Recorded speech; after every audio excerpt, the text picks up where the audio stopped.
कि हमें डॉक्टर अंबेडकर या उनके दल ने जो कुछ किया उसे भूल जाना चाहिए।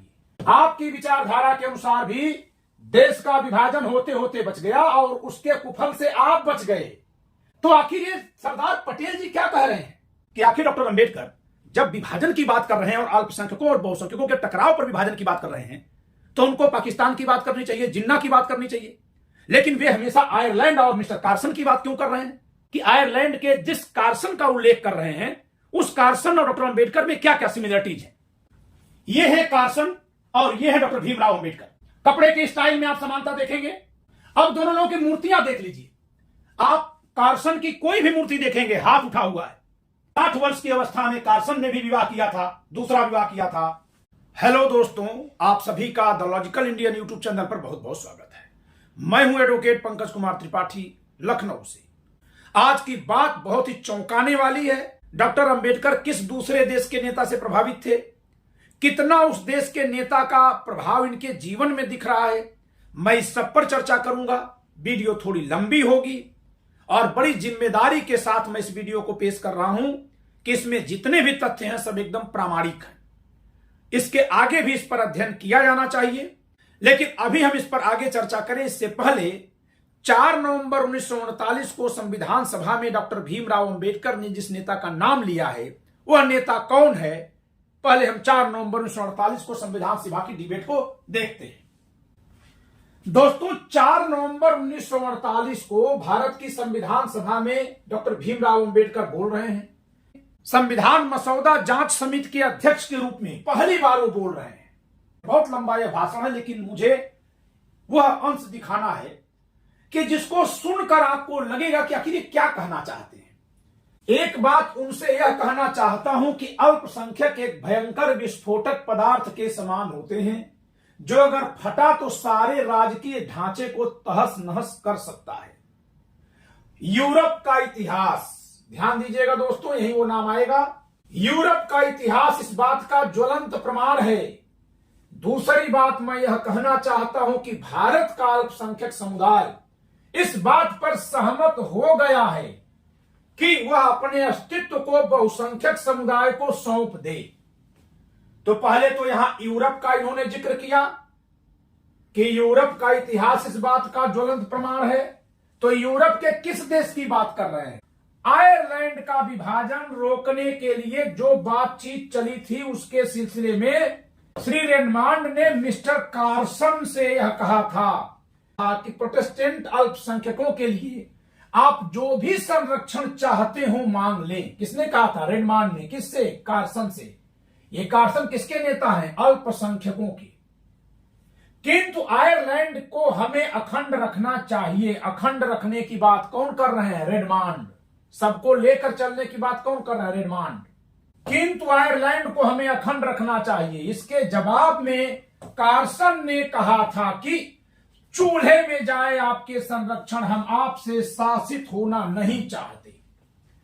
ये कार्सन कौन है? कार्सन को जरा देखिए। चूल्हे में जाए आपके संरक्षण, हम आपसे शासित होना नहीं चाहते। यह कार्सन जो ये बात कह रहे हैं वे कौन हैं? वे आयरलैंड के नेता हैं। और जब वे यह बात कहते हैं इसका मतलब है कि वे अड़ जाते हैं। और किससे अड़ते हैं? उस नेता से जो पूरे देश को एक साथ लेकर चलना चाहता है। परिणाम क्या होता है? देश का विभाजन। दोस्तों, वर्ष 1921 में आयरलैंड का विभाजन हो जाता है, लेकिन उस आयरलैंड के विभाजन का जिक्र भारत की संविधान सभा में डॉक्टर अंबेडकर क्यों कर रहे हैं? मैं बार बार इस बात को सोच रहा था। मैंने इसको पढ़कर के इसलिए सोचना शुरू किया कि ये यूरोप का उदाहरण क्यों दे रहे हैं, आयरलैंड का उदाहरण क्यों दे रहे हैं। हमारे भारत में ही अगर ये 4 नवंबर 1948 की बात है तो महज 1.25 साल पहले ही विभाजन हुआ है और अल्पसंख्यकों ने विभाजन करवाया है। तो फिर यूरोप से हमें सीखने जैसी क्या बात करते हैं? है ना कुछ चौंकाने वाली बात। तो फिर मैंने आयरलैंड के विभाजन को पढ़ना शुरू किया। आयरलैंड और भारत के विभाजन में एक चौंकाने वाली बात मिलती है। आइए पहले उसको देखते हैं, फिर लौटकर आएंगे यहां पर। दोस्तों, यह है भारत का नक्शा। जब यहां से ब्रिटिशर्स जा रहे थे तो हमारा देश धर्म के आधार पर बंट गया। मुस्लिम के नाम पर मुसलमान अलग देश ले लिए, जो आज का पाकिस्तान और आज का बांग्लादेश और दोनों मिला करके शेष देश एक हिस्सा रहा। यहां इन दोनों में से किसी पर भी क्या ब्रिटिशर्स हैं? नहीं है। और हमारे यहां विभाजन कब हुआ? 1947 में। लेकिन जब हमने आयरलैंड की ओर देखा, जिसका जिक्र 4 नवंबर 1948 के संविधान सभा के अपने भाषण में डॉक्टर अंबेडकर ने किया है, तो यहां हमने पाया है कि इस देश का विभाजन 1921 में हो गया है। 1921 में विभाजन हो चुका है, यहां विभाजन हो रहा है 1947 में। लेकिन दोनों विभाजनों में अंतर क्या है? अंतर यह है कि ये जो आयरलैंड का विभाजन हो रहा है, आप देखिए इसका ये हिस्सा अलग है और ये हिस्सा इसका पार्ट है। मैं इसको और अच्छे से आपको दिखा सकूं, इसके लिए ये देखिए, इस नक्शे से आप देखिए, ये है यूके यानी ब्रिटेन और ये है पूरा आयरलैंड, आइसलैंड। पहले ये एक देश था। 16वीं सदी में जब इस पर ब्रिटेन का कब्जा हो गया तो यहां भी आजादी की लड़ाई चली। आजादी की लड़ाई में इतना हिस्सा जो है वो अपने को अलग कर लेता है। कब? 1921 में। लेकिन जैसे हमारे यहां पाकिस्तान और बांग्लादेश अलग हुए हैं, उस तरह से नहीं।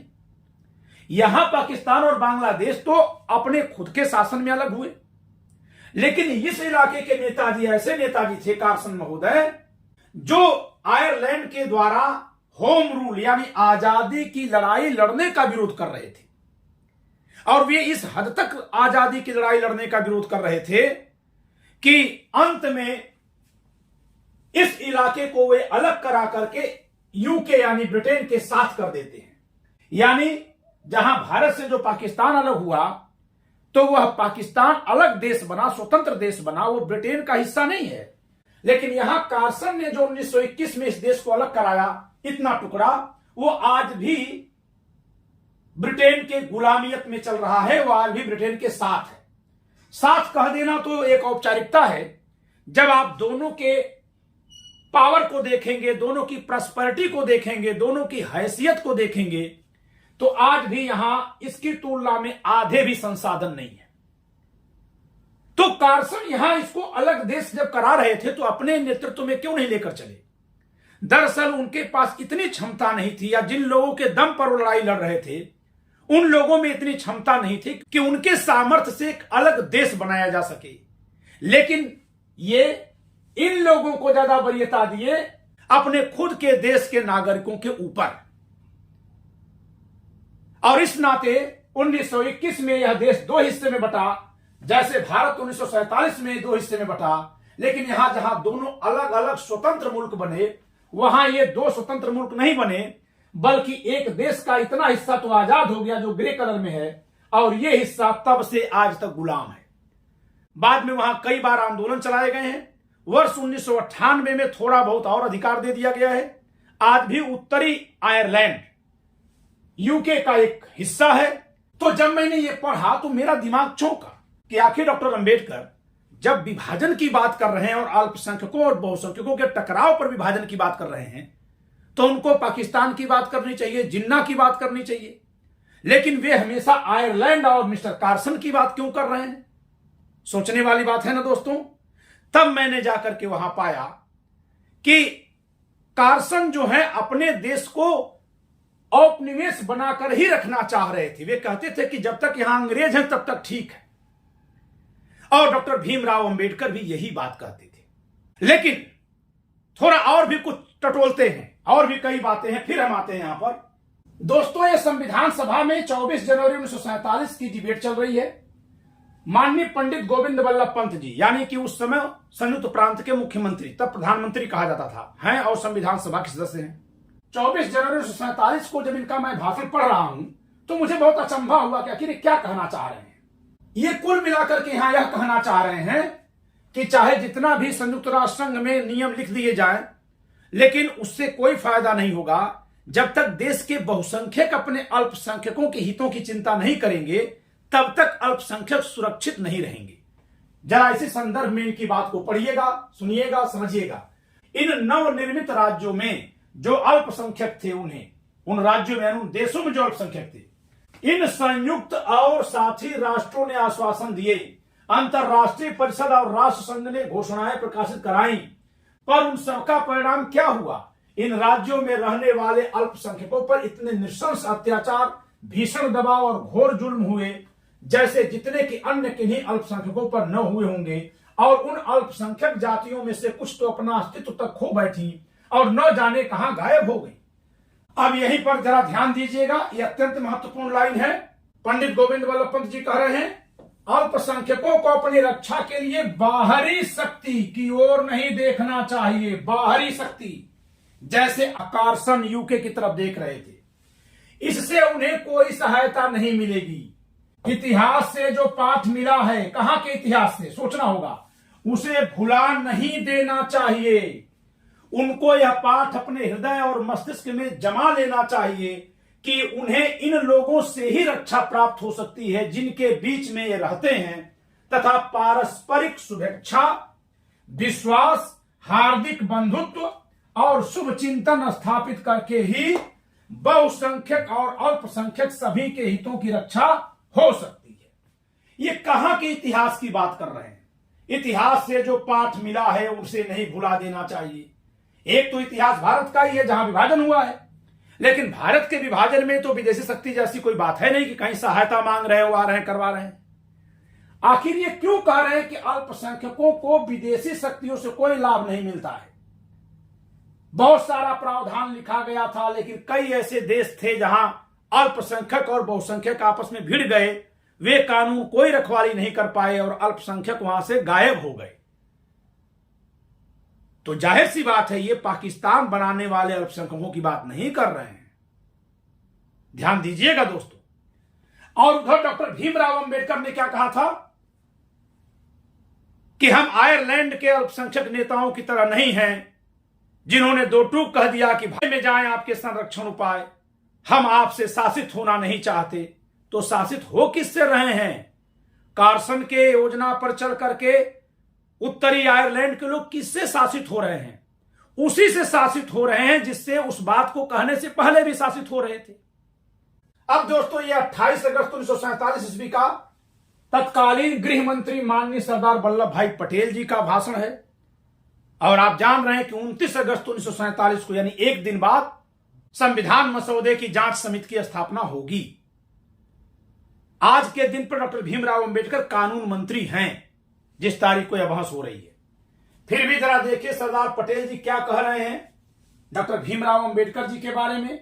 परिगणित जातियों के मित्रों, परिगणित का मतलब अनुसूचित जातियों, परिगणित जातियों के मित्रों से भी मैं यह अपील करता हूं कि हमें डॉक्टर अंबेडकर या उनके दल ने जो कुछ किया उसे भूल जाना चाहिए। डॉक्टर अंबेडकर या उनके दल ने ऐसा क्या किया था जिसे भूल जाना चाहिए? क्यों ऐसा कह रहे हैं कि जो कुछ किया उसे भूल जाना चाहिए?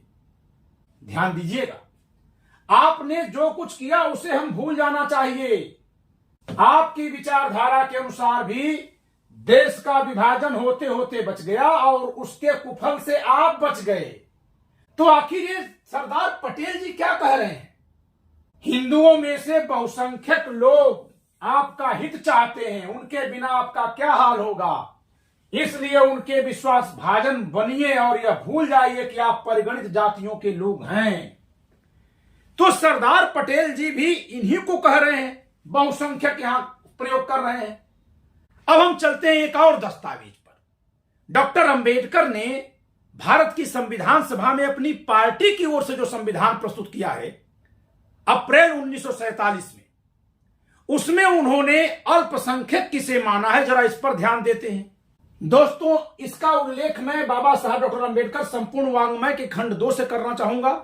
डॉक्टर भीमराव अंबेडकर के हिंदी वांग्मय के भाग 2 में राज्य और अल्पसंख्यक, स्टेट एंड माइनॉरिटी के शीर्षक के अधीन वह दस्तावेज रखा हुआ है, छपा है हिंदी माध्यम में, जो इन्होंने संविधान सभा में अपनी पार्टी के संविधान के तौर पर पेश किया था। अपनी पार्टी के संविधान के तौर पर जो डॉक्टर भीमराव अंबेडकर संविधान बनाना चाहते थे वो यही है।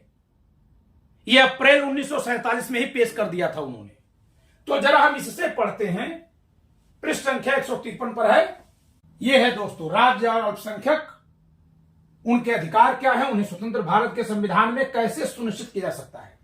इसमें से हम यह समझेंगे कि डॉक्टर अंबेडकर अल्पसंख्यक किसे मानते हैं, तब संविधान सभा में उनके द्वारा प्रयोग किए गए अल्पसंख्यक शब्द को हम समझ पाएंगे कि क्योंकि वे अल्पसंख्यक के नाम पर यदि मुसलमानों को कह रहे होते तो उन्होंने तो देश का विभाजन करा लिया। वे कब कहे कि हम बहुसंख्यकों के साथ रहेंगे।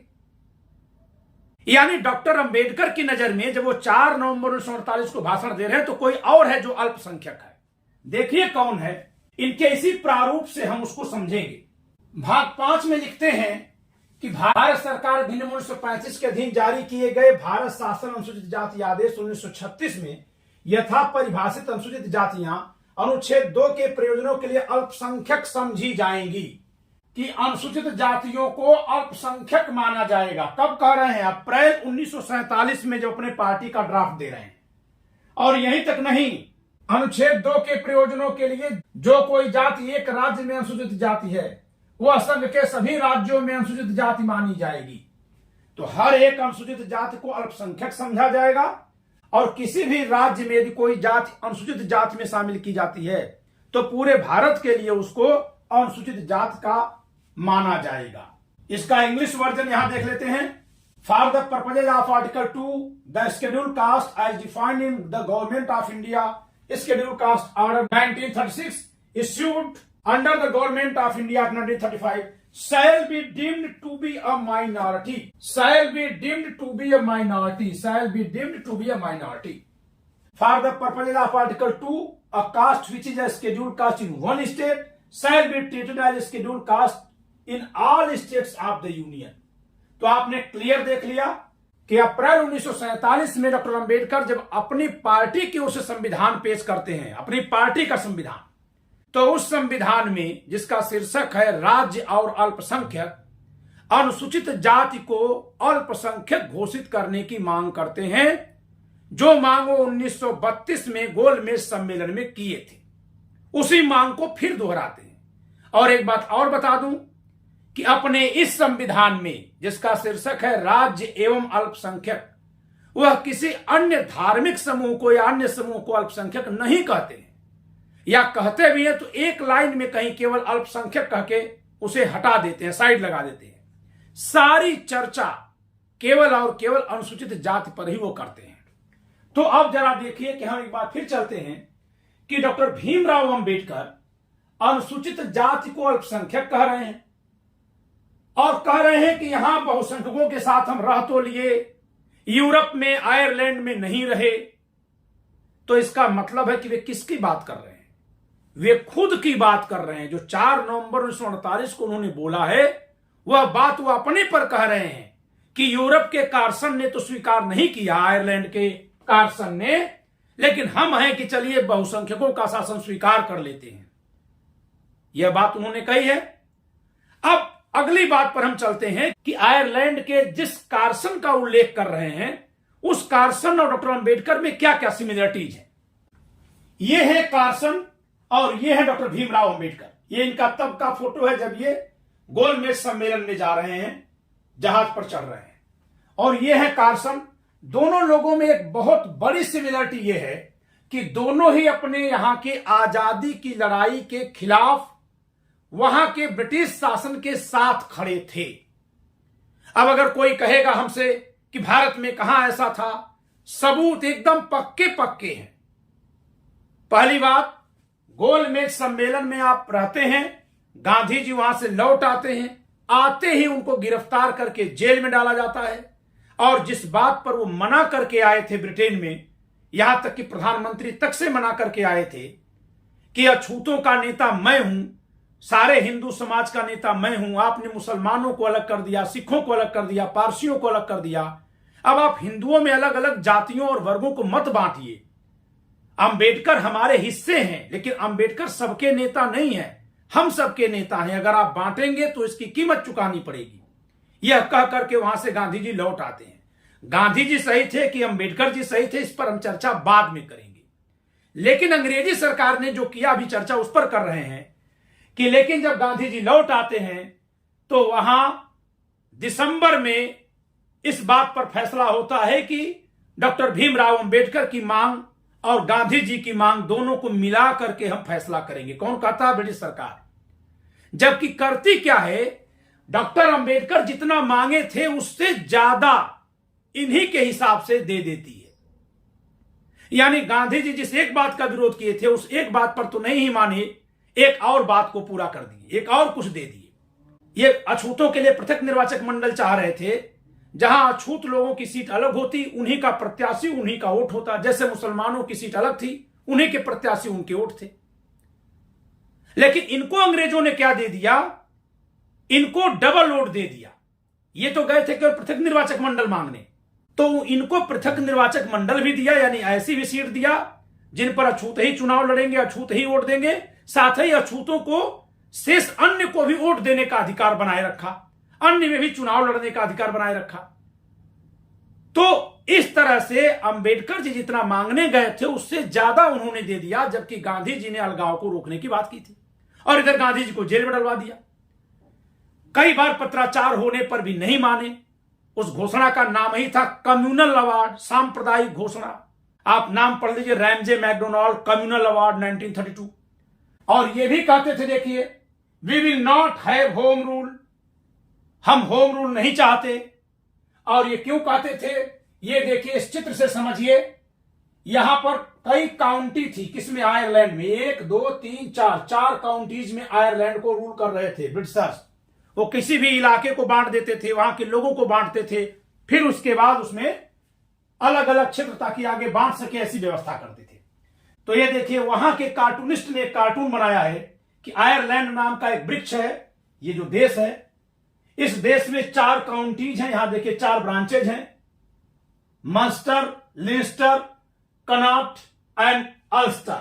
अल्स्टर ये वाला हिस्सा, ऊपर वाला, यही ऊपर वाला हिस्सा ये काट रहे हैं, उसी डाल पर बैठे हैं, यानी उसके साथ ही ये चले जाएंगे ब्रिटेन में। तो ये हिस्सा ये ब्रिटेन में लेकर चले जाते हैं, ये नहीं झुकते हैं। और इसी का उल्लेख कर रहे हैं भीमराव अंबेडकर 4 नवंबर 1948 के अपने संविधान सभा के भाषण में। देखिए, ये रेडमांड है जो पूरे आयरलैंड को एक साथ लेकर चल रहे थे, पूरे आयरलैंड को एक साथ रखना चाह रहे थे। और ये कार्सन है, ये कार्टूनिस्ट अपने को बनाया है और ये कह रहा है कि आप लोग बहुत साल से मिले नहीं हैं, एक साथ मिल जाइए। ये रेडमॉन्ड और ये कार्सन। ये 1911 का चित्र है। यहां ये पूना पैक्ट पर हस्ताक्षर कर रहे हैं भीमराव अंबेडकर जी।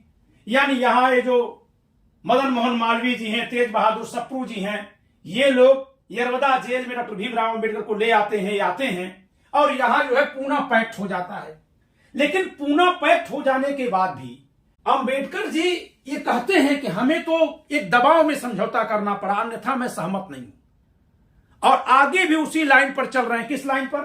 जब आप भारत छोड़ो आंदोलन देखेंगे तो जिस समय पूरा देश अंग्रेजों का विरोध कर रहा था, भारत के बाहर से सुभाष चंद्र बोस जी आजाद हिंद फौज बनाकर लड़ रहे थे, उस समय डॉक्टर भीमराव अंबेडकर न केवल सन 1942 में वायसराय के काउंसिल के मेंबर बन जाते हैं, कैबिनेट मिनिस्टर के बराबर, बल्कि ये महारों को फिर से सेना में शामिल करने के लिए सरकार को तैयार करते हैं। और जब सरकार खाना पूर्ति के तौर पर कुछ महार सैनिकों को और कुछ सछूत कुनबी सैनिकों की भर्ती करती है, तो वहां जाकर ये संबोधित करते हैं और कहते हैं कि ब्रिटिश सरकार का पूरा साथ देना है। यानी पूरा भारत छोड़ो आंदोलन के दौरान डॉक्टर भीमराव अंबेडकर अंग्रेजों के साथ खड़े हैं, यह साफ साफ दिखाई देता है। जबकि भारत में जो मुसलमानों के नेता थे जिन्ना, वे तो एकदम से डायरेक्ट एक्शन की बात कर रहे थे। 1940 में उनकी पार्टी ने पास कर दिया था कि हम अलग स्वतंत्र देश बनाएंगे। लेकिन डॉक्टर भीमराव अंबेडकर कहते हैं कि हम आजादी की लड़ाई का विरोध कर रहे हैं। तो अगर ये आजादी की लड़ाई का विरोध करते हैं और अलग देश की मांग नहीं कर रहे हैं, तो क्या निकल कर आ रहा है? कि अंग्रेजों को बनाए रखना चाहते हैं। यही तो निकल कर आ रहा है। यही बात तो ये भी कर रहे थे कार्सन कहते हैं कि नहीं, हम होम रूल नहीं चाहिए, हमको ब्रिटिशर्स रहेंगे।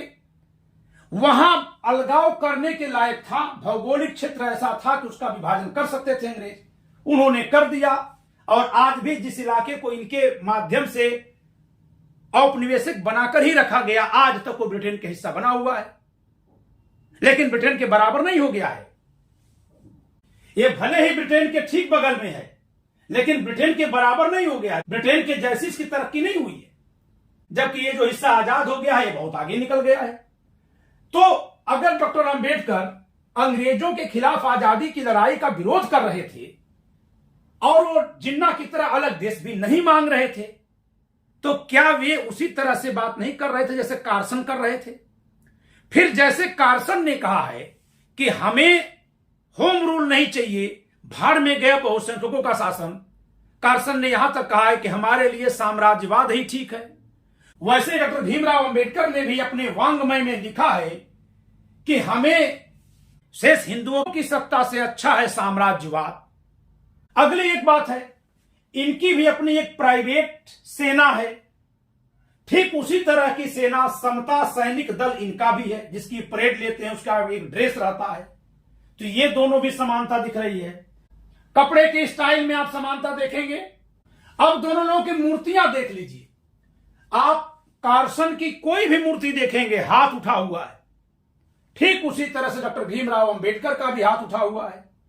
अब तक तो हम लोग यही सोचते थे कि आखिर डॉक्टर अंबेडकर का हाथ ऐसे उठाकर मूर्ति क्यों बनाई जाती है, लेकिन जब मैंने कार्सन को देखा है तो इनकी भी सारी मूर्तियों में हाथ उठा हुआ है, डॉक्टर अंबेडकर की मूर्ति में भी हाथ उठा हुआ है। एक और भी बात मैंने गौर की है, इस चित्र को मैंने लगाया है, भारत में आजादी की लड़ाई में शामिल किसी भी नेता को आप अंग्रेजी हैट पहनते नहीं पाएंगे। सब लोग भारतीय ड्रेस पहन करके आजादी की लड़ाई लड़ते थे, लेकिन डॉक्टर अंबेडकर एकमात्र ऐसे नेता हैं जो पूरी तरह से हर समय अंग्रेजों की ड्रेस में रहते थे, पूरी तरह से। सरदार भगत सिंह की जो हैट वाली फोटो है उसकी बात मत करना, वो अंग्रेज अफसर जैसे दिखे इसलिए वो अंग्रेज अफसर का लुक बनाए हुए हैं। तो जल्दी में कोई भगत सिंह की उस फोटो को मत कह देना कि वे भी तो हैट पहनकर लड़ाई कर रहे थे। जी नहीं, वो बम कांड के बाद जब छुपकर कहीं जा रहे थे तो अपनी वेशभूषा बदलने के लिए ऐसा पहने थे।